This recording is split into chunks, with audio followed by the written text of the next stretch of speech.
like to thank Ms. Anita Pratt and Eric Wilkankowitz for taking our minutes and our technology needs. First order of business is to approve the regular meeting minutes of February 12th. Can I get a motion? I'll make a motion for the approval of the regular meeting minutes dated February 12th, 2025. Can I get a second? Second.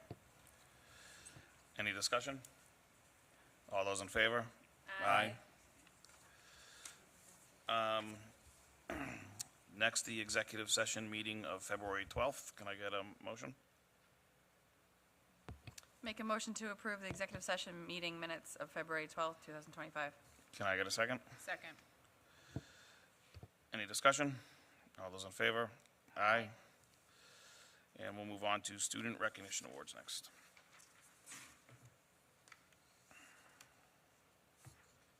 It's my pleasure to invite Liana Alshal up to the podium for March Student of the Month.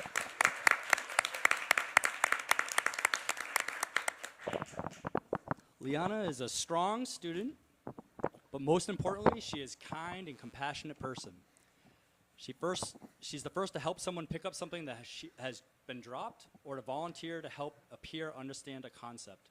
Her 5th grade teachers know her to be adaptable, articulate, and a curious student. Liana enjoys all 5th grade subjects for various reasons. Math is enjoyable to Liana because she uses her brain for different methods to solve problems. She enjoys text read in language arts and the topic of Renaissance. Finally, in science, she likes that it brings reading and math into experiments in different topics. Outside of school, Liana loves being outside, gardening, and using power tools to build things with wood. She most recently created a birdhouse that has been frequented by birds and squirrels. She plays club soccer at Teamworks and for the West Boylston Town soccer team. Liana is the oldest of 4 children. The oldest of 4 children, so she also spends time with her siblings. While Liana grows up, she would like to work in the medical field like her mom, maybe as a plastic surgeon. According to Liana, the best part of 5th grade is having a lot of responsibility, learning a lot, and reading about different topics. Her advice to future 5th graders is to work hard and you'll get somewhere in life.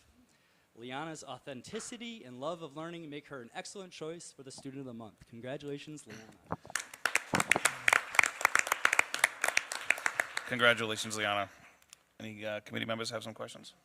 Nancy? Hi, how are you? Are you excited for soccer to start up again? Yeah. I just sent an email before I came here tonight. I'm one of her soccer coaches. Well, you have worked really hard, and you have earned this. I love the advice that you give. The one thing I didn't know is you like power tools? It's awesome. So what other things have you built? Is this the first thing? Yeah. Nice. And math. I love math. Nora loves math. So plastic surgeon, that's a really, what's the word I'm looking for? Specific. Thank you, Emily. Yeah, that's really specific. So what about, is that just like something you came up with when they asked you, or Yeah. are you into it for a certain reason? No. Okay. Well, keep working hard. We're so lucky to have you in the school system. Congratulations. Congratulations, Liana.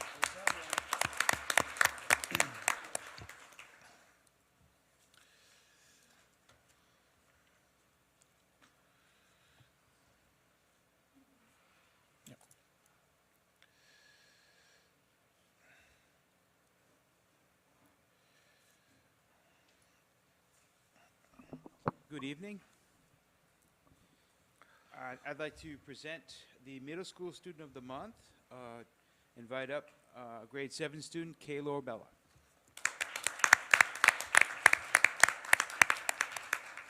Kaylor has been a star student throughout the school year, completing high quality work in all of his classes, participating every day, always having a great attitude.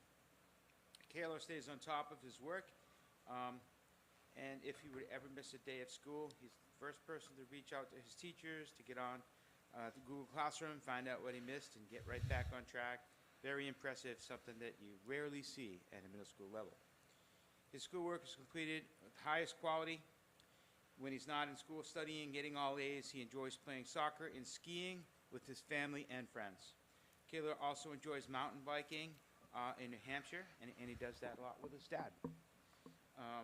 His favorite subject at this time is math, and his favorite restaurant.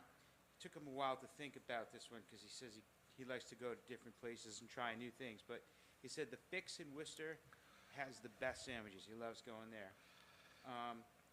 Among the things he's considering is studying medicine because he loves science. He has two older sisters, one who's in college and one who's a junior in high school. And when he's just having a little downtime, he loves playing video games such as the game Shredders. Present to you, Kayla Bell, grade 7. Congratulations, Kaylor. Jason? Kaylor, congratulations. Clearly, you are a responsible young man. The idea of even when, if you're out sick, you got to stay home or maybe going on a ski trip, you're going to check in on Google Classroom and make sure that that work is done. That's pretty awesome. And like Mr. Fournier said, that's something that we don't really see as often in middle school students. So, you're very much a role model in showing your classmates how it's done. You're also an outdoorsy guy, biking, skiing. Maybe I'm an old fart, but I am. Up the mountain at Wachusett, I saw a snowboard that breaks into 2 skis. Have you seen these before? Split board, yeah. Oh, a split board, okay, that's what they're called. Have you ever, right, duh. Have you ever used one? No. No? Are they any good? Do you know? Have you heard? Like, I'm not sure. you're not sure. But, But- Shredders, what? But he does do the park, don't you, Kaylor?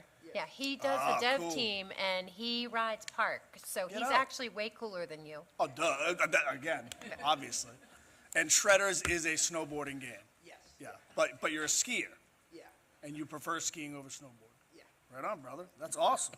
And the Fix is awesome, too, so maybe Dad will take you there for dinner sometime. I don't know. That's awesome.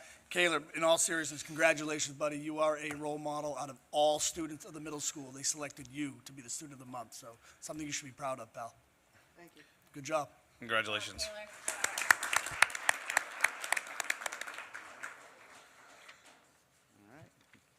Kayla says she'd like you to take him to the Fix. All right. Next, please welcome our high school student of the month from grade 11, Christina Cosgrove.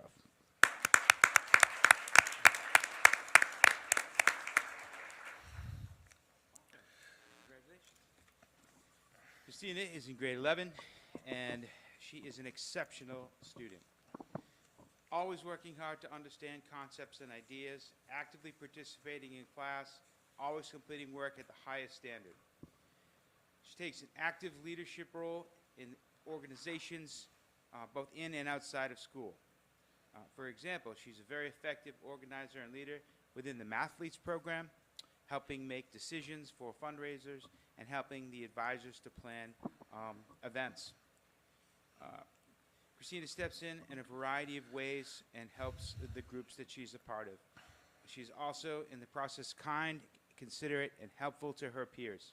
A fantastic leader and someone that other students look up to. Honestly see that all the time. Really true. Favorite class this year is ELA with Miss Wenth.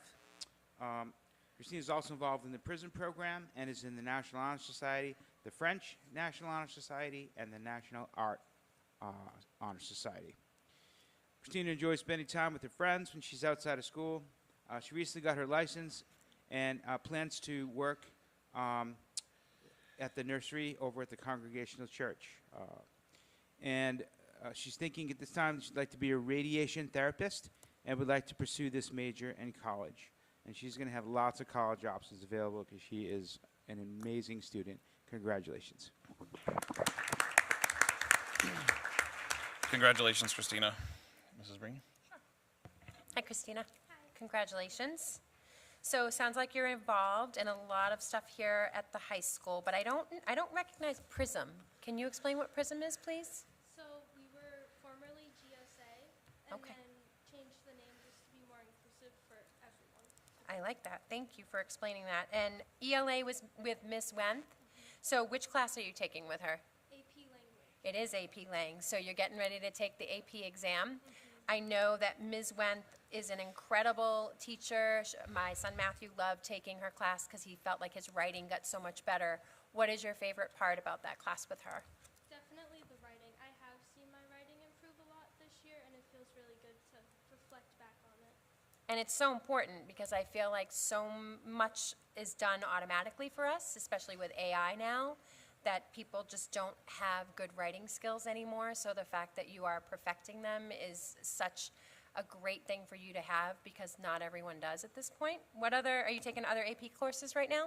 Yeah, I'm taking AP World History as well. Good. So you're getting ready to take those exams. Good luck to you on those. And radiation therapist.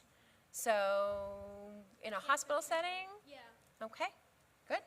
So would you major in, is it like a biology or? Yeah, so some schools will specifically have a major for radiation therapy, but I could also major in biology and get into the program as well. All right, well, you'll have to keep us posted.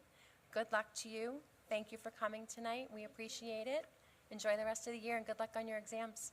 Thank you. You're welcome. Congratulations.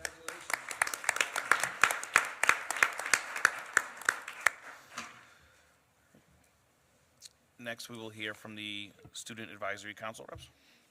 Hi.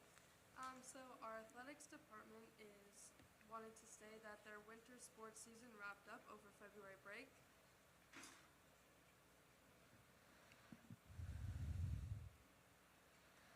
We all set? And that the spring sports will begin on March 17th. We will be offering baseball, softball, tennis, and track with girls lacrosse with a co-op with Tohoto, and boys lacrosse with a co-op with Hudson. We welcome back our returning coaches, John Pager for softball and Jason DeSalle for girls tennis, and are happy to welcome back Scott Coder to coach boys tennis. Karen Figueredo joins us as a JV softball coach, and Tyler Forbes and Alex Strempel will take over our baseball program. In Body Improvement Club, they had to move some times and dates around due to spots needed to use the weight room for conditioning. There's been a decline of students participating, but we are always welcome to newcomers, especially those who want to get more experience in using the weight room. DECA is collaborating with Mr. Fournier to align the business curriculum with a pathway that students can complete. As part of this initiative, they're developing a new business course specifically designed to give students the skills and knowledge needed to successfully compete in DECA competitions. In Game Club, they are currently hosting 3 separate campaigns with various students in all grade levels and would be open to students learning how to be game masters and have students run games with advisor supervision. And High School Student Council is working on planning their annual clothing drive competition versus Tohoto to collect donations for Veterans Incorporated. They are also planning our annual Spring Spirit Week for the week before April break and planning for their Spring Olympics event to cap off the Spring Spirit Week. They are also beginning to organize for Mother's Day plant sale and other possible fundraisers. Interact is beginning their volunteer at St. John's Food for the Poor and will be assisting on Family Day every other Saturday morning. Their prom boutique shopping events are scheduled for 3 days this month, March 8th, March 22nd, and March 28th. They have reached out to neighboring high schools to share their event dates.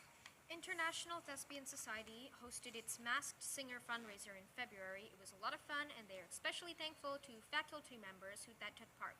Thank you to Mr. Fournier, Ms. Pinkham, Ms. Lynch, and Asuki for sharing their talents. Jazz Band hopes to play at Open Mic Night, hosted by Triumph Music Honor Society on March 21st. Mathletes for varsity competed in their final competition for the 24-25 season on Wednesday, March 5th. The freshman team will compete in their final competition on Wednesday, March 26th. They are also preparing for Pi Day, Pi a Teacher fundraiser being held after school on Friday, March 14th. The Middle School Drama Club just finished performances of their spring musical, Out of the Woods, this past Friday and Saturday on March 7th and 8th. They hope to start meeting soon for weekly meetings again to perhaps host one final performance for the year. National Honor Society is beginning the process of selection of new members. All candidates were given the opportunity to apply to our group and will be selected based on faculty's council vote. The current NHS members are preparing for induction, and also our middle school dance fundraiser, both happening in April. National Art Honor Society. The members have been busy volunteering to create decorations for a number of school events this winter. They are planning a trip this month to Claytime in Shrewsbury to make decorative ceramics to auction off as a fundraiser. A trip to the Museum of Fine Arts in Boston is planned for April. Invitations for membership have been sent to qualifying students. Induction for new members is scheduled for mid-April. The National Spanish Honor Society this past month has finished making posters in Spanish saying fun facts, and they will be hung up around the school. They have been continuing with weekly postings on Instagrams of Spanish songs and jokes of the week, and at the end of the year they will combine all of them into a book. This upcoming month they are discussing going on a field trip to learn more about Spanish/Hispanic culture. The National French Honor Society. The three members are still creating and compiling and making French-Haitian storybooks to give to the Haitian orphanage Be Like Brit. PRISM has just had a successful Carnation fundraiser last month with the help of the high school choir, currently working on March awareness events as well as preparing for our Day of Silence. The Social Dance Club. More students are participating in this club and have been learning various kinds of dancing ranging from swing, salsa, bachata, waltz, tango, and foxtrot. They would love to have teachers come by as well. Tri-M is preparing for their annual open mic night on March 21st, starting to get performers from the school signed up as well as community members. They will be reaching out to our neighboring Tri-M chapters as well to see if any of their students would be interested in participating in our event. The Wellness Club theme for the month of March is focused on National Teen Drug and Alcohol Awareness Week, which will take place in March 17th to the 23rd. The Wellness Club will focus on bringing awareness to the science of drug use and addiction to educate and empower young youth to make informed decisions about substance use and their health. Wellness will do this by creating a bulletin board of teen-related substance abuse facts and sponsoring an awareness day where Wellness Club will ask students to wear purple on March 19th. The Yearbook Club pictures will be taken on March 19th. They will also take photos for silly seniors and superlatives. These are the last group pictures that they will be taking for the high school yearbook. The deadline to place an ad is March 15th, and the deadline reserve of a copy of the yearbook is April 1st. The freshman class is working on doing a couple more fundraisers to round out the year. They hope to get permission to host senior shout-outs for sale that can be purchased by students or staff and displayed around the building to share encouraging and congratulatory messages before our seniors graduate. The sophomore class is very busy preparing for our middle school March Mingle, which is a middle school dance/activity night that we put on as a fundraiser for our class. They are also gearing up for a plant sale, which will be a big fundraiser for our class. The junior class has been busy planning the junior and senior prom, which will take place in May. Along with this, the class organized a successful fundraiser at Chipotle on Wednesday, March 5th. They are currently planning their annual trivia night, which will take place on Thursday, March 27th at the Senior Center. This has been a wonderful community event, and if you'd like to make a team, contact the advisors, Mr. Bjorklund or Mrs. LaRoche. The class would like to thank the parents and community for all their support.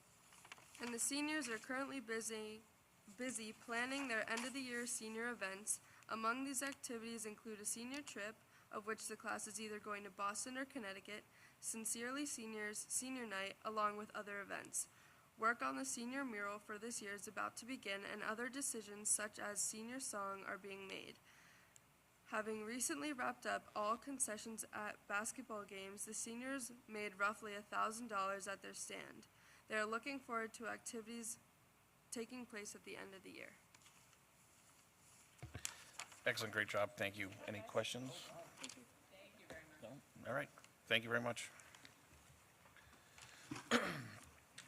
Next, we'll move on to the Highlight of Schools.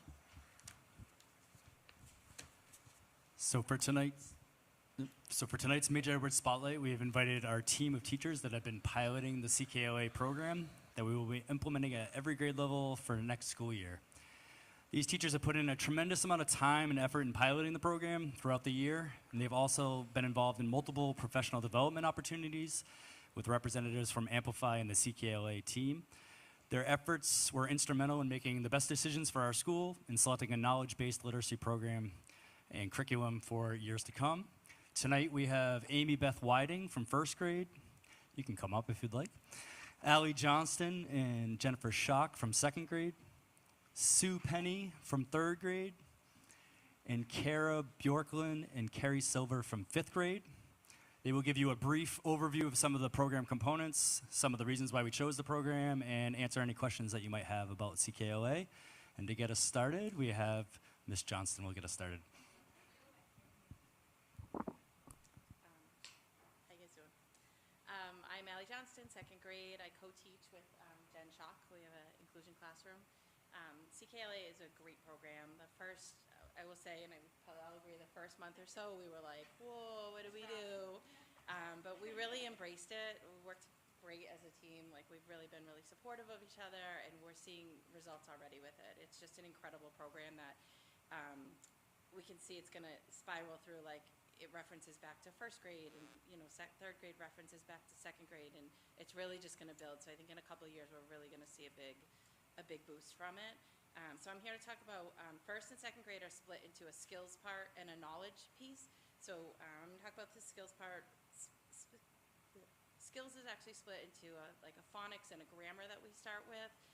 We're learning all of our different spellings for vowels. We create these cool vowel trees where they have leaves with words on them, and they have to go up and put them on and put them in the right spots with their spelling. The grammar piece is great, and then we split off into books that are apply those rules and vowel sounds and everything. So our classroom, we have kids that cannot read. We have kids that are reading at a fourth grade level. It's across the board, and this is a program that is whole class, and everybody is engaged, and they work a lot of teamwork on things. We kind of do like our A partners and our B partners, and they're both reading to each other no matter what level. I think it's built a lot of classroom community with them. They're really supportive of each other. We hear a lot of, well, you didn't get it yet, but you'll get there, some positive feedback to each other. There really has been great. So overall, I think the program is going to be great, and thank you for supporting it with us. Hi, I'm Amy Beth Whiting. I teach first grade, and Kathy Cranston and I are co-teaching that classroom this year. So Mrs. Johnston talked a little bit about skills, and I'm going to talk to you a little bit about the knowledge piece that goes along with CKLA. So it is a holistic approach to teaching, so it is a lot of teacher-directed, which works great in the younger classrooms because that's what it should be. So some of the things that we really enjoy about it is that it is language-based, it's knowledge-driven. So the material that the students are learning may be above where they are academically, but because it's teacher-directed, the students are taking in that material and learning it really well. Right now we're doing the history of the earth. So we're studying igneous rocks, metamorphic rocks, and sedentary rocks. And you would be surprised, but the children really know the vocabulary, and they'll go home and talk to their families about, is this table metamorphic? Because they understand that metamorphic could be marble. So it's kind of interesting, the conversations that occur with 6- and 7-year-olds. One of the things that's really nice about the program is that it's threaded. So when I'm teaching the knowledge piece, it's science and social studies based, so it's a lot of nonfiction. So the nice part about that is Mrs. Penny and I have been able to get first graders together with third graders and work on astronomy at different levels, but the students can help one another kind of collaborate and work together. So that's been really nice to see as well. And again, just like Mrs. Johnson said, we really appreciate you supporting this program. It's been a long time coming for West Boylston to have an actual program that is research-based and is really helpful to the students in the classroom. Both Allie and I teach the inclusion classrooms, so we're seeing a lot of the students in those classrooms be able to pick up these concepts as well, which is really nice to see. Hi, Sue Penny, third grade. So they talked a little bit about the knowledge piece and the skills piece, and once CKLA reaches third grade, everything changes, and there is no knowledge piece and skills piece. It is all integrated from third grade up through fifth grade. So they like to tell us that CKLA is consistently inconsistent. So in 3rd grade through 5th grade, it is different every day in the classroom, which if you know me as an educator was very difficult for me because I am consistently consistent. So this was a lot of learning for me in the first couple of months that we were doing it. We have a 2-hour block where the students are working on CKLA, and in that time we may or may not be working on reading, which could be independent reading, partner reading, reading in a small group. We might be working on a read aloud, which addresses our speaking and listening standards. We might be working on morphology, which is like the prefixes, suffixes, and root words, and how we can put those together to form new words and understand the vocabulary. We work a lot on grammar and parts of speech, writing and spelling also. So we don't get to all of those every day, but each week they cycle back again and again, so the students are building on previous knowledge. And like they've said, I right through the door from Amy Beth. So I hear her working on the human body, and I'm going, oh, my kids are going to be working on the human body. So I know in a couple of years when they get to me, they will already have some great background in that knowledge, so they'll learn even more. The knowledge piece is included through the reading, the read-alouds, and the writing that we do. So the students are really engaged in learning about a topic, and it's almost like they don't realize all the great reading skills that are coming together as they're learning about it. So we're talking every day about the theme of a story. We're talking about the main idea, what's the key details. And they're so into what they're learning that they don't really realize all of the skills that they're getting at the same time. The words and sentences that are chosen for morphology and for grammar are also words that they are seeing in the texts that they're reading every day. So it really all comes together nicely. Bjorklund. And I'm Carrie Silver. 5th grade. So Sue talked a little bit about what it looks like in 3rd through 5th grade, and we're going to talk about the data and the assessment piece. So in 5th grade, we see a lot of variety of the end of unit assessments. So we're on unit 5, and so far we've seen narrative writing, persuasive writing, informational writing. We're about to do a biography project because we're studying the Renaissance. So students will pick an artist or writer from the Renaissance to do a little biography project on. There's also written assessments that include fluency, comprehension, morphology, vocabulary. And we've already seen progress within their reading fluency and their sentence level comprehension from our fall benchmark assessment into our winter that we just did. In terms of the assessments too, and I don't know if this date's going to get here, but the assessments are often readings that the students have to do, but they're about the topic that we're doing. So for example, the one coming up is about articles from the Renaissance. So kids already have background knowledge, and then you can really see their reading skills. Because reading comprehension is about having background knowledge, and that really can tell us, do they know this? Like, they've had some background in this. Do they really know it, and can they apply it?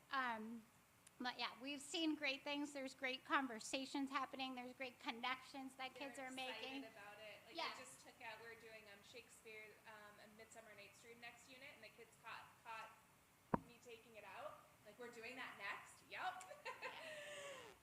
So there's a lot of buy-in, and we're really appreciative that we have this now.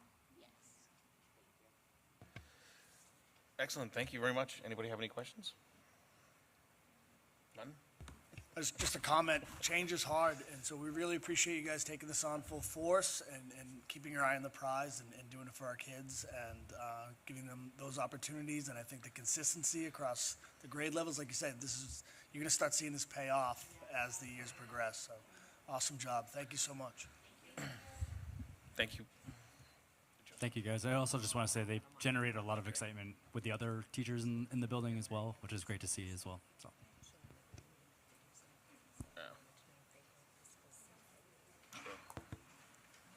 Before we move on, I have a couple of questions. First of all, I want to thank the staff before they leave. Your joy in that is palpable, and it's reflected in my child at home who has really hard reading challenges, but is really engaged in the content. I want to know, and you don't have to answer this tonight, but I will be coming back around, and I hope we all will, like, what other resources do you need to continue to make this curriculum come alive at the schools? And I think that would be, thank you. I thought one of you might be able to speak to that, thank you. So the nice thing about CKLA is that it has a very strong vocabulary, which I'm sure your son goes home and talks to you about. So a lot of it is hands-on.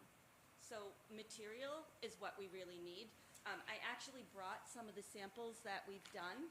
So it's not expensive materials, it's just materials. So when we do the human body, and we're talking about the lungs and how the lungs fill with air, you know, it's just the little things that we need. It's the models we need. The PTA has been very generous and ordered first grade the solar system, because we just finished astronomy.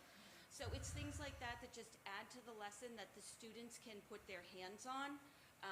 Mrs. Cranston and I have bought quite a bit because we want that experience for the children. So when you think of the program, Amplify did a really nice job making sure that we had what we need as far as, you know, teaching the material.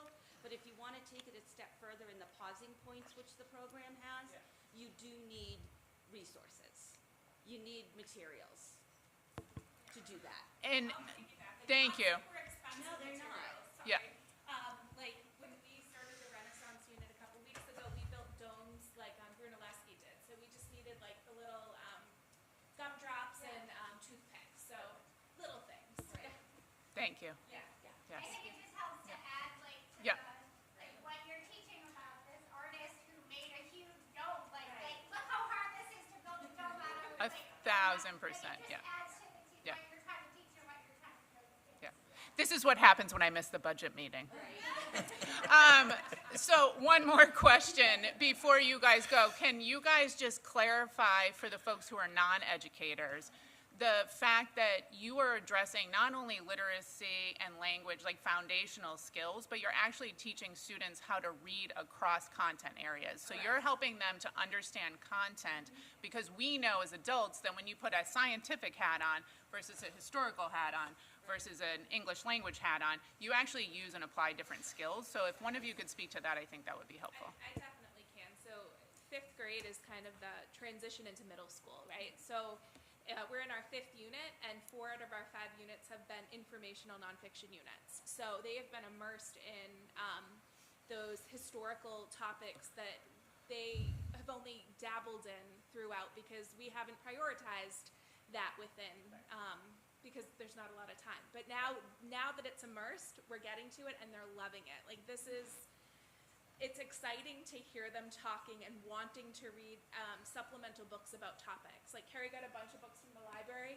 They were all gone. Like all books about the Renaissance. Like they want it. Yeah.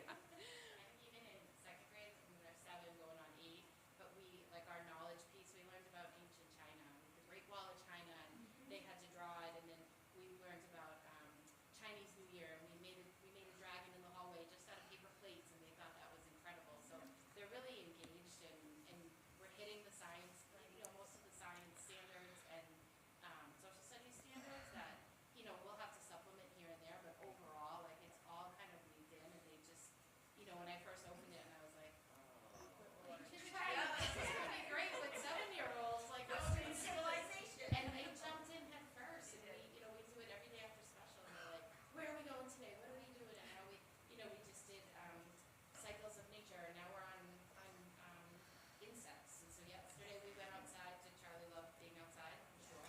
They all took magnifying glasses, and we went searching for bugs. And they know the head thorax and the abdomen. He was just explaining to us about mimicry, so that like other animals will model and adapt evolutionarily to mirror. Yeah. Yeah. I know even Mr. Ardette's walked in a couple times and said, what word did you just say? And other teachers will walk by and they're like, are you talking about the human body, like about the circulatory system with first graders? But they love it. And the kids will notice it too. Some they hear like a vocabulary word, they're like, we know that. It really is great, and we're excited about it. So hopefully the whole school embraces it, and it'll be great. Thank you all so very, very, very much. We appreciate you, Ms. Breen.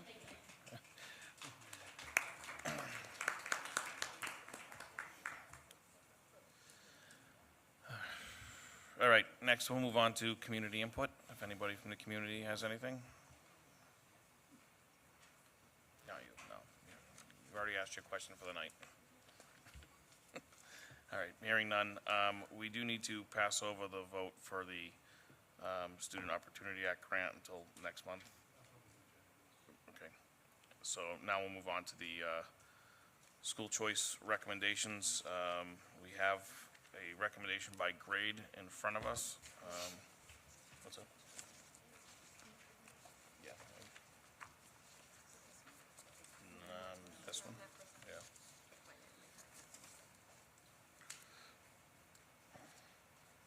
And just for your reference, we currently have 124 school choice students enrolled, with 20 at Edwards and the remainder at the middle high school. And how many are? Yeah, they can't hear. Currently, we have 124 school choice students enrolled in the district, with 20 at Edwards and the remainder at the middle high school. Do we know how many are departing? 15? 15. 15 are departing. Through graduation. Yes. Yes. You had a question, Jen? Yeah. Your mic's not on. So grades 7 and 8, we are saying no. Are we finding, I'm sorry, 6 and 7, we are saying no. Are we finding historically now that like St. John's is offering middle school that we're losing kids in the middle school, and should we be taking school choice in those grades? It's a recommendation, and we could certainly take a couple, yeah. Yeah, just a question, because I know in the past, we have looked at this and 8 we've to 9. talked yes. about it, yep, and whether or not, especially going into ninth, where we know that in 8th grade, we have a lot of kids that make a choice to go to either St. John's or Notre Dame or I don't know if St. Chris, you know, Paul's. if you know- Yeah, in the past 2 years, we've had 3 or 4 kids each year opt for the new middle school option at one of the private Catholic schools. And, our goal is to keep the class sizes at the middle school, under 75 per grade level, so that we can offer all the explore and elective classes and keep the classrooms full, but also make sure we have room for everybody. So whatever numbers are projected, we'll work within that framework. But as you point out accurately, the big jump is when they go from 8th to 9th. So you say 75, but I mean, you do have 4 core classes, right, in all of the middle school grades? So would Correct. they be split up? So, I mean, if we went to 80, would we be at 20 or a class? Yeah. Yeah.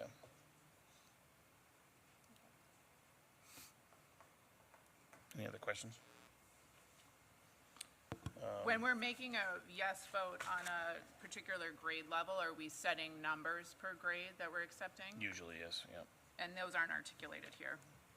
correct. But we can discuss those. Okay. My personal thought would be to go to 80, which would be 4 kids in 6th and 7th grade each. I'm not sure I agree or disagree or not with the recommendation of taking kids in 5th when we're already at 20 there, a class. I know that the other grades have a little bit more, and I know that there's room. And that would put us at quite a low number if we took none going into 6th grade the following year. But just curious what other committee members' thoughts or recommendations are on that. I don't agree. I think we should, my opinion is 76 kids in 6th and 7th is a good amount. And kids can, move into town. Anything can happen. Even if we lost some kids to private school or whatever, it's still an okay number to me. My only, the guidance that I would share with you is just based on, Mr. Maha's presentation, based on the anticipated impact on staffing at the middle high school. The middle school math, science, social studies, and English classes could actually be 3 on a team instead of 4. Okay. So that would put 25 kids per class. So if we went up to 80, then if anyone moves into town, to your point, it gets pretty tight. And they're transitioning, you know, from, I mean, obviously the kids in sixth grade aren't, they're here, they're not transitioning, but I think that's a good amount. I think that's. No, these sixth graders are transitioning from fifth. No, I know, but it's both grades. It's 6, 7. I was just saying the sixth graders are, but not the seventh Oh, graders. right. So I mean, the transition part for at least the sixth graders is a whole nother thing. So that's just my opinion. We've Okay. been watching this year after year, kids come and going, but it's just a projection. So. How much do we get per student? And was this included in the budget 5,000. that was presented? The anticipated 124? Yes, it's Yeah. always been that we're on 125. So with the recommendations being yes and 9, 10, 11, and 12, we would need to basically make up, and 5, 15 total kids to stay at that 124 number.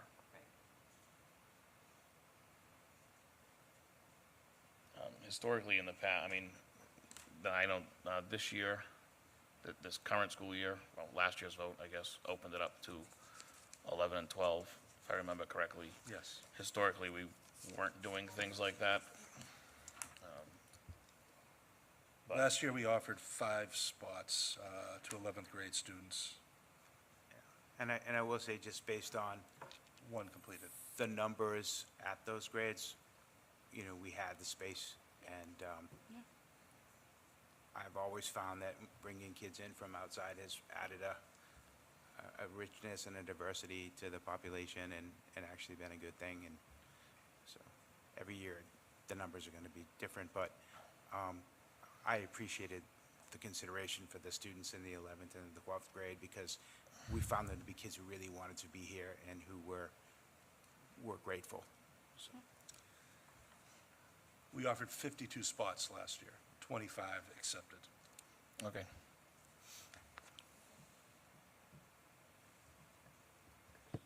All right, would someone like to make a motion? We should probably do it by grade. Yeah, I mean, we can, you know, if you wanted to lump in K through 4 as a no in one motion, that's fine too, but. What's the max grade in the high school that you're looking for? I'd like to, in order to run all of our lecture programs and not run out of room for kids, we'd Correct. said 75. 75? Yeah. So we're well below that across each grade level. Yeah. Thank you.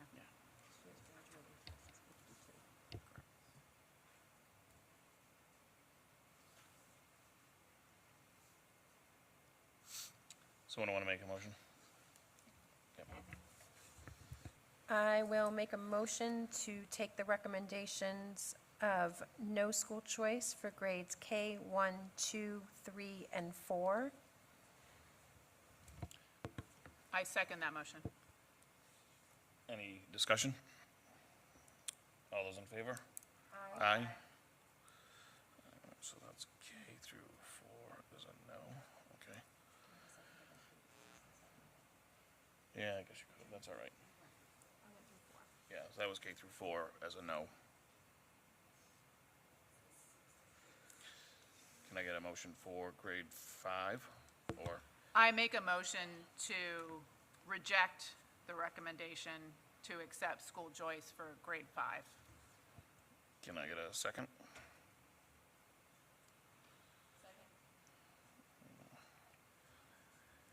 Any discussion? I think if board members can reiterate the reasoning behind the rejection. Well, my thought is we're already at 20 a class, and we typically, we would go above when we kind of had to, right? We always kind of use that as we weren't going to take school choice if we were at 20. That was for kindergarten. Well, yeah, but we didn't, well, we We're- use that as a We're base busting between at the 20 and seams, 25. and we're rolling out a massive new reading curriculum that I think staff and students need the time and attention to do that. I think that's a really important piece of this. I mean, not at the elementary school, but. so- This would have, dimensions. So my concern is that if we go too big, I mean, it's gonna put us way below our threshold the following year, so we could offer a lot more there, but I just think that we're I mean, if those were 18 and 19s, I'd feel a little differently, but, you know, when we get into the 25s, I think it's more been because we had to, not because that's where we wanted to go. So, I mean, I know it's a fine line, I mean, we could technically take, I guess, 6 and you're at 22 a grade, but I think that,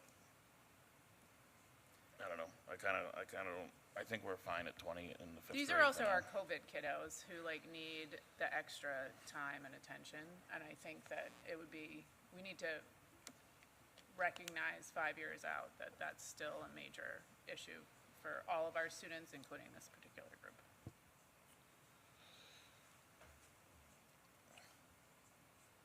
So just to reiterate, the motion is to not take any school choice kids in 5th grade, and it was seconded.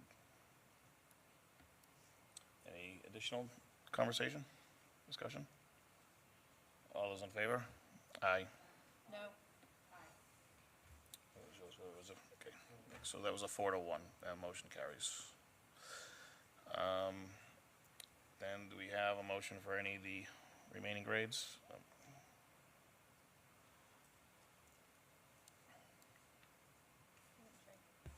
I'll make a motion for the approval of grades 6 and 7, or do you want to go just You can do it however way you the want to rest? say it. If you want to 6 take through 12 take the as entire recommendation. recommended? I second that. All right, any further discussion? So that would be no students in 7th or 8th grade. I'm sorry, 6th or 7th, and yeses in 8 through 12. Actually, can we discuss 8? Sure. You can discuss anything you want, we're in discussion. Mr. Fournier, what are your thoughts on accepting school choice grades? Because we're close, and that's a transition year, we're prepping for high school. Sure. I don't have the numbers in front of me, although I worked on them with Mr. Mahar. The projection is 73. 73? You know, you're right there. You could probably take 2 kids. Those are kids that would likely stay.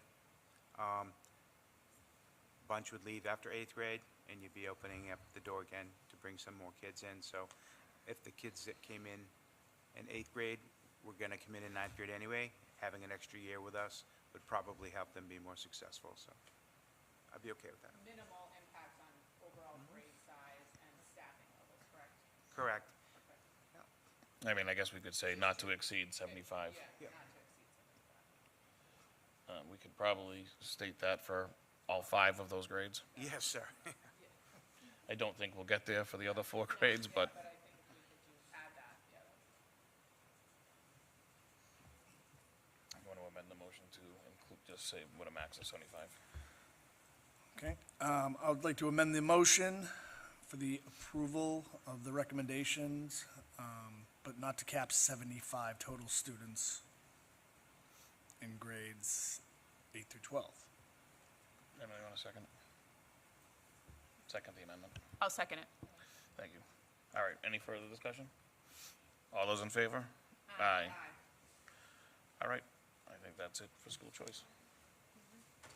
All right, I need some motions on some warrants. The first one is the approval of the payables warrants for February 25th, 2025 and March 11th, 2025. Can I get a second?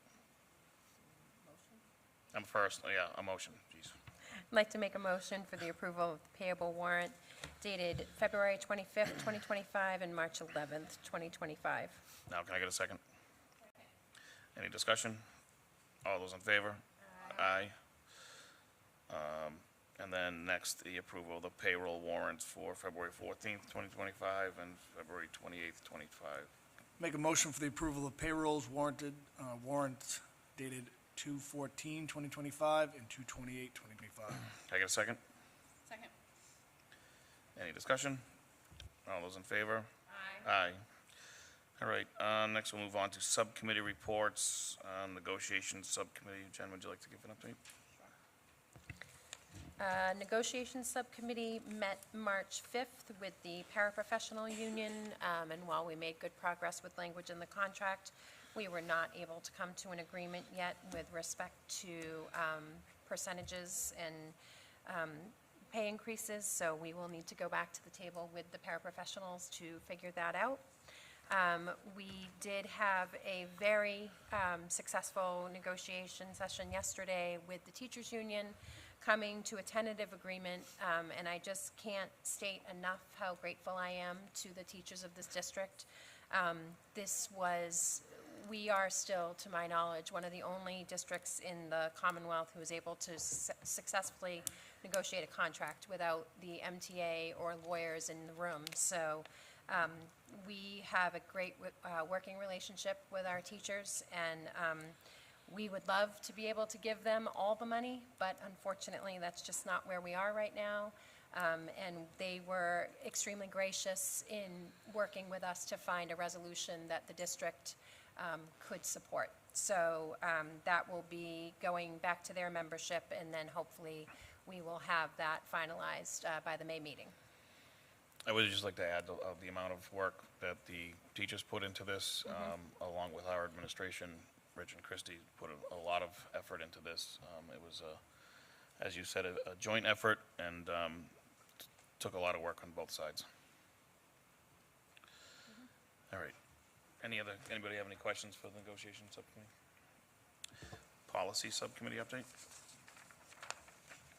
You're going to have to refresh my memory. We met in February, right? We met in February to address the language and policy IHAA, or to review grouping for instruction, not to address. We had a discussion on class size and the courses at the high school, and we also addressed the language in policy IGB, special ed programs and procedures, where there's the reference for participation of students with disabilities in Massachusetts, in MCAS essentially. Those were language changes. So we're changing just- the language, yes. Right. So anything also that has MCAS-related language in it in the policies Mandated needs to be assessments, changed. yes.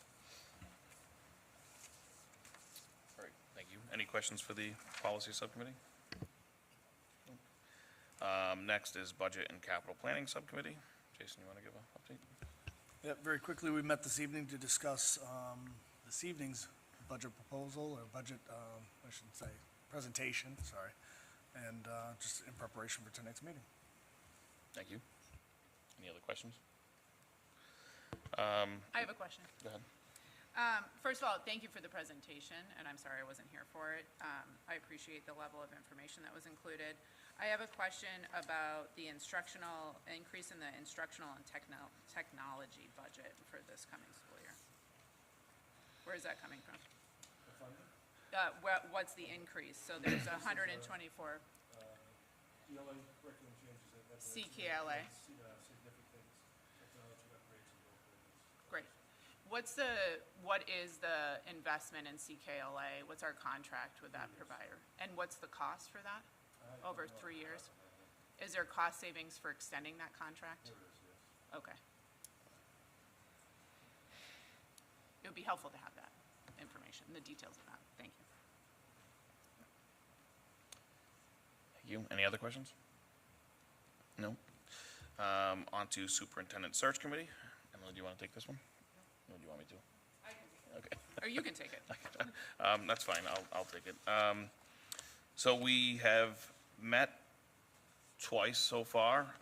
We weeded through a list of candidates. We picked a handful and started first round interviews on Monday and conducting more over the next 2 days. Hoping to have our finalist candidates selected by the end of next week, if not sooner. I think that's, you want to add to the? No, I mean, I think that it's heartening. We have a very solid pool of candidates for the district that are interested in working here. And just an extended thanks to all the members of the search committee, as well as the members of the community. We put out a community survey to get input on not only like the factors and like the characteristics of the person that we're looking for, but also what are we looking to accomplish in the district in the years ahead, and how is that informing the choice? And we're looking to host a listening session at the end of March for the community and parents to provide more feedback as part of that process. And we'll have an extensive process for finalists to come and do visits and have additional opportunities to meet with different stakeholder groups before the decision is made by the board. Just to kind of add what Emily is looking for from a community involvement perspective is to be able to take some things that are important to the community and utilize that in, you know, the interview process is for the finalists as well. Yeah, including sharing some of that information in an anonymous way to the candidates to help inform what they would recommend for their entry plans to the district, so what their priorities would be for their first 90 days and the full first year. And so we appreciate the community's input and we value it very much. And so I just want to acknowledge that and we appreciate it. Thank you. Any other questions for the search committee? All right, we can move on to communications and reports, starting with Major Edwards. Great, thank you. So this month we're coming off the winter break. Students were extremely excited to get back and be with their classmates and have fun and get back to the learning. We've had some nicer weather, some warmer weather, which has been great for the kids to get outside and play at recess. It's also increased the energy, which we always expect. In our upper grades, 3 through 5, students are beginning to put their focus on MCAS, which is beginning at the end of the month. Our ELA testing will start with our 4th grade, who will be testing on March 25th and 26th. Our 3rd grade will be testing on April 3rd and 4th, and our 5th grade will be April 8th and 9th. We want to wish all the students the best of luck with those ELA assessments. On February 27th, our 5th grade traveled to Gillette Stadium, where they toured some of the facilities, had an opportunity to stand on the field, and learned about the process of creating a helmet that is safe and protective for players that play in the NFL. 5th grade students behaved very well. They represented West Boylston very well. And we just want to say thank you to our PTA for assisting with that trip. It's a very memorable one and a great opportunity for our 5th grade. This month, both our art club and chorus/ukulele club have begun. These clubs are offered for 4th and 5th graders. And they're going to be working on things and creating art and participating in a musical performance for our Arts Fest coming up later in the year. Just want to thank Mrs. Brainerd and Mrs. Roberts for making that commitment and providing that opportunity for students. On Wednesday, March 26th, we will have STEM night, which will involve a space theme and math and science activities. The event will be from 4:30 to 6, and we look forward to seeing all the students and families in attendance. Today, we had our half-day professional development day. A lot of the focus was on MCAS testing for teachers and paraprofessionals that are going to be proctoring the test. We gave an overview of the new MCAS format, changes that have been made, and answered any questions that they might have had, just so that they're ready to, complete the MCAS the right way with the right protocols and procedures.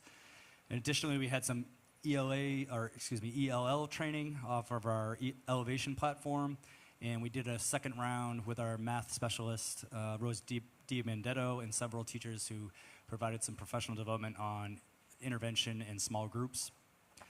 And additionally, today we held our preschool open house for families to come in and see what their children were learning about. The students were very cute. They were very excited to show their families around and show them all the projects that they have done so far this year. And just some important dates for this month. Report cards will be coming out very shortly. They were supposed to be out today. We hope they are done. Good. The report cards are out and shared with families and students. Tomorrow we will share our March and April newsletters. Tuesday, March 18th, we'll have spring pictures, and on Wednesday, March 19th, we will have our next PTA meeting at 7 o'clock at the Major Edwards Library. That's all I have for you. Excellent, thank you. Happy to answer any questions. Any questions for Alex? No? All right. Mr. Vonio. All right, thank you. Good evening. Today, our guidance and school administration met with students in grades 8 through 11. We had an assembly in the middle high school auditorium to talk about the course selection process for the fall. Students were provided with information about the daily schedule of classes, including features such as the cascading Period 7, internships, host new electives, how the lunches work, how the labs for AP courses work, credit requirements for graduation at each grade level, and how our high school schedule supports our vision of a graduate. Students have been given until Monday to turn in their course selection sheets. And I'd like to thank Ms. LaRoche, Ms. Carlson, and Ms. Lario for their hard work in preparing these documents for our students and families. Today, as Ms. Strodette mentioned, was a half day, and part of our training today was on MCAS, training all the staff on the new platform and going over test security features and in preparation for our testing at the end of this month. On March 21st, we are having a coffee house open mic night for the community. It's always a lot of fun, and we welcome you if you haven't had a chance to come check out one of these open mics. It's great for all ages. We're also having a spring dance for students on Friday, March 28th. It's run by the high school, and it's for middle schoolers, and it's a fundraiser as well as a social event to welcome in the nice spring weather. Our student council representatives went to the MASC conference in Hyannis last week. The students participated in workshops on leadership and building strong school cultures. The participants included Jillian Ahlstrom, Matthew Breen, Molly Clace, Valen Diaz, and Jack Smith, and they came back with a bronze award for the MASC for the program and for our school student council, which is very, very impressive. And so congratulations to the students and to our advisors as well. And Mrs. Photos brought that group of students on that trip, and she and Mrs. Osborne have done an excellent job with running the student council this year. This past Friday, as our students mentioned, the middle school musical Out of the Woods was performed. I personally really enjoyed the show. It was really cool that the man who wrote the play, who lives in Boylston, attended the show. So he got to see his show performed by our kids and how we interpreted it. And it was super cool to see that happen in that manner. The kids did an amazing job, and as Christine and Ann said, like, our middle school is stacked with talent in singing and acting, and we're going to have some really great shows in the coming years, which is something that we're very excited about. We have a trivia night coming up, which we open up to the community. It's a lot of fun, and Mr. Bjorklund runs that. And there'll be pizza, snacks, drinks, cash prizes, and it's a fundraiser for the class of 2026. I'd also like to express my tremendous thanks to the staff and parent chaperones that brought our students to France and Spain. I'd like to thank them for the incredible job they each did of caring for our students during this trip, providing around-the-clock supervision, and making sure our students had an amazing experience, something they will never forget. And none of this would have been possible without the people who volunteered their time, including driving people to the airport, making sure they got their check-ins and their luggage and all the things that the community came together to make that happen for the kids. And I'd like to thank Mr. Mahar and all of you on the committee for approving this trip and supporting it for our very deserving students. And finally, I'd like to thank, Eric. Thank you for all your help with getting ready for MCAS, making sure that our technology is ready for the new platform and all the upgrades required. We're ready to go, and appreciate all your help with that, Eric. Thank you. Thank you. Any questions, Mr. Fournier? No? All right. Christy, you want to give us a business update? In your packets is the expense account for the month of February. I don't know if anyone has any questions. Anybody have any questions for Christy? Anything to worry about? No. No, it's all good. Yes. Do you have a question? No. Okay. All right. If no other questions, we'll move on to Rich. As I mentioned in the earlier budget presentation, there's a joint effort between the Superintendent's Association and the Teachers Association and the American Federation of Teachers to address the funding inadequacies currently ongoing in the state, with two bills specific to ensuring adequate and equitable funding for public education and enact measures increasing the Commonwealth's share of educational funding budget. So, our circumstances here are impacting 265 other smaller districts in the state as well. So hopefully this can get some traction to help everybody out as the budget season progresses. Negotiations, as Mrs. Breen referenced, we had a successful meeting yesterday with the Teachers Association, reaching a tentative agreement. Hopefully we can get that ironed out for the May meeting. I'd like to compliment the members of the Teachers Association for the dedication and professionalism in yesterday's lengthy meeting, a very fruitful meeting, and I think there's a collective sigh of relief that we were able to get this done in about 5 months. I believe the average negotiations in the state is taking 18 months. And we did have a very good meeting with the paraprofessionals 10 days ago. Hopefully we can come to an agreement with them soon. Thank you. Excellent. Did you want to touch on this other thing too? Oh, sure. To go there, or do you want me to go there? I was going to let you. Mr. Pedoni and I have met with representatives from the Educational Alliance on 2 occasions to explore collaborating and expanding offers for early college. A number of different scenarios that might unfold. We're a little concerned about the timing right now. It's certainly something the district can benefit from.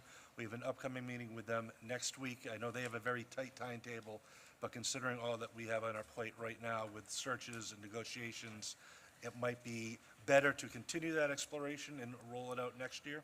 Yeah, I think one offering was for them to come talk to the committee. I think it's a good thing for us to look into, but like what Rich said is, with a new superintendent coming in, budget constraints and everything else, I just don't think this is the time, but I think it might be a good idea to at least hear them out and keep a relationship going with them so that we could maybe move forward later in, maybe next year or whatnot. So I don't know if the committee is interested in doing something like that now, or at least hearing from them, or if they want to wait, so I just kind of wanted to get everybody's opinion. Emily? Do you want my opinion? I do. I think that sounds great. I also think in conjunction with that, we need to talk to our Central Mass rep from DESE on college and career readiness opportunities to see what we can leverage from the state without expending additional resources on a contractor to help us do that.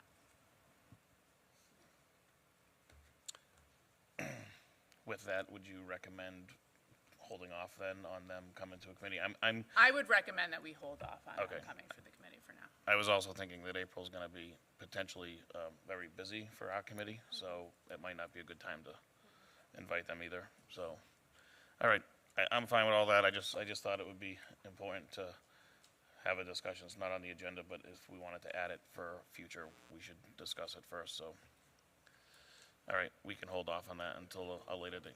Yeah.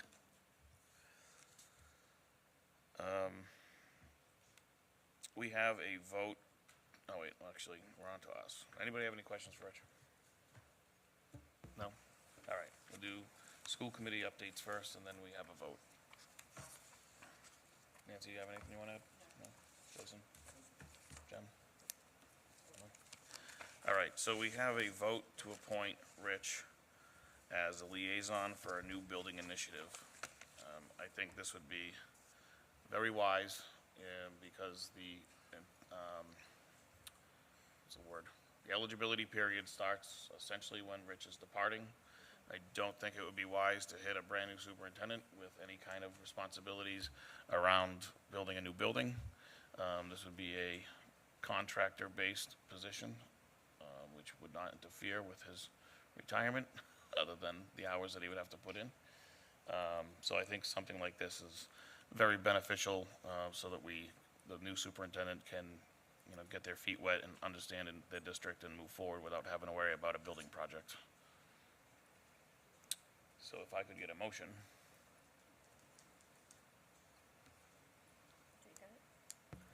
Make a motion to vote to approve Rich Mahar as liaison for the new building initiative.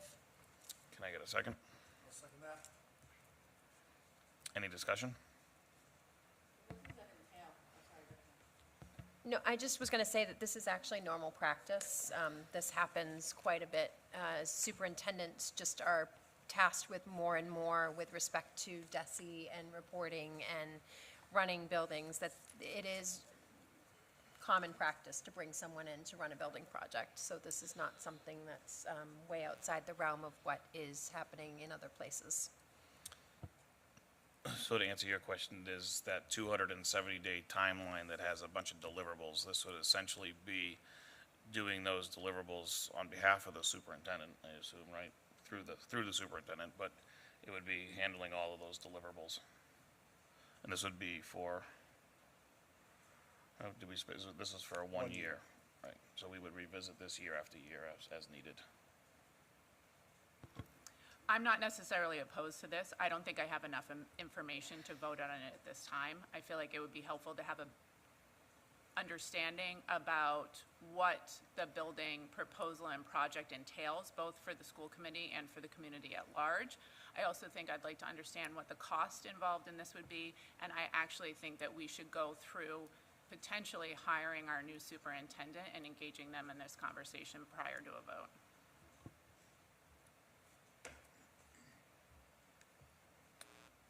Anybody else? I think I'll address some of that. It was 25,000 was the total cost for the year. My only concern with, I hear your concerns, but some of them don't align timing-wise. Except Rich is in his role now, and so he can assume this responsibility as the current superintendent.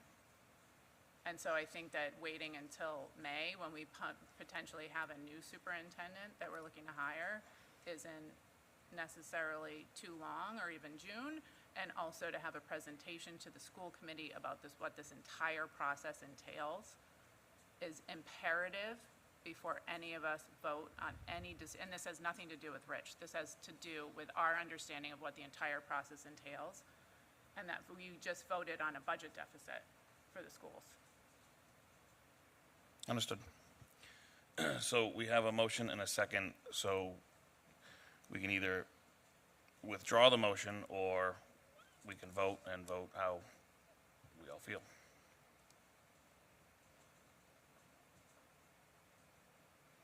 Well, I think because of what Emily just said, we should withdraw it unless people want to vote. Well, So when does the first set of when does the? it starts June 2nd. June 2nd. So that work would need to be done. That's when it started, 30 days. A 30-day cycle of things that need to be completed by February 27th, 26th.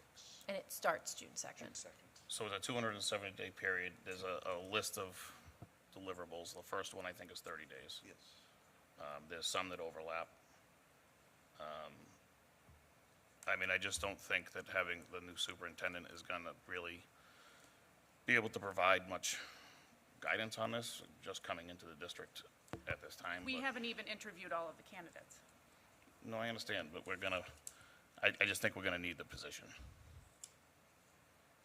And like Jen said, it is common practice. And I don't disagree with that. And again, this is not about the common practice. This isn't about Rich. This is about the information that we have to vote on this at this time, both given our need to have a deeper understanding of the entire process and to understand what's going ahead with the budget and to know what's going ahead with our hiring process. I don't think there's a need to rush on this vote tonight. I make a motion that we withdraw it and postpone it for a future session. So I don't think you can make that motion. I think Jen has to Well, I withdraw. make whatever motion needs to be made, or someone needs to make the motion, I think or I vote Jenny, no. Jen either has to withdraw or people can vote yes or no.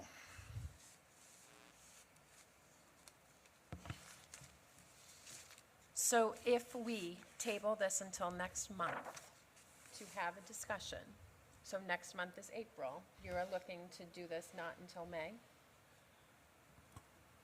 I would look to do this in May. I want more information about what the process is. I want to have a better understanding of where we're in the superintendent hiring process, and I want to have a better understanding where we are with the townwide budget and the school budget specifically before we vote on anything related to the school buildings, superintendent responsibilities, and the budget. So I understand all of that. I do. And I am willing to withdraw the motion with the possibility that we try to have some discussion or update on it next month, and whether or not that means a vote. Yeah, that sounds great. But I also need to understand, if we delay this, is there any problem with us being able to move forward in June with the list of things that need to happen? Not at Well, that point, no. No, yeah, I think we're okay for now. I think we do have some time to make this vote. So I don't really have an issue not doing it tonight. But I would like to know, what additional information should be presented or what missing information needs to be presented and when we feel that we would have that information. So what I would recommend at this point then is that if Emily has questions, that she can email specific questions to the chair. Absolutely not.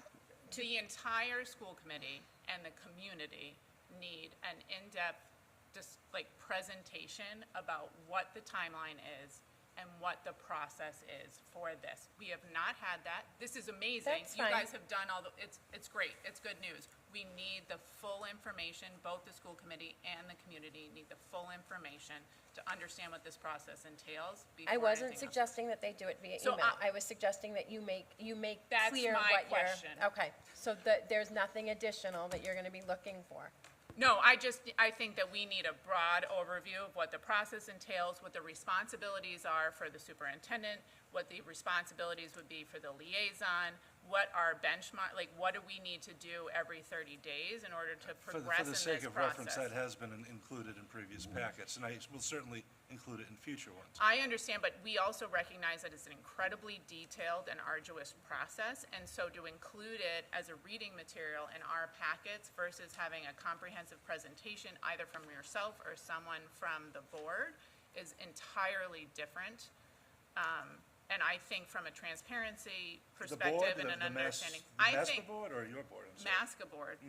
If that's possible, if there's a rep that can come and speak to us and present about the process, if we can facilitate that in any way, I think that would give me the information and the knowledge that any votes that I'm gonna make from this first vote to all of the subsequent votes is informed and correct, from my perspective and the perspective of the community.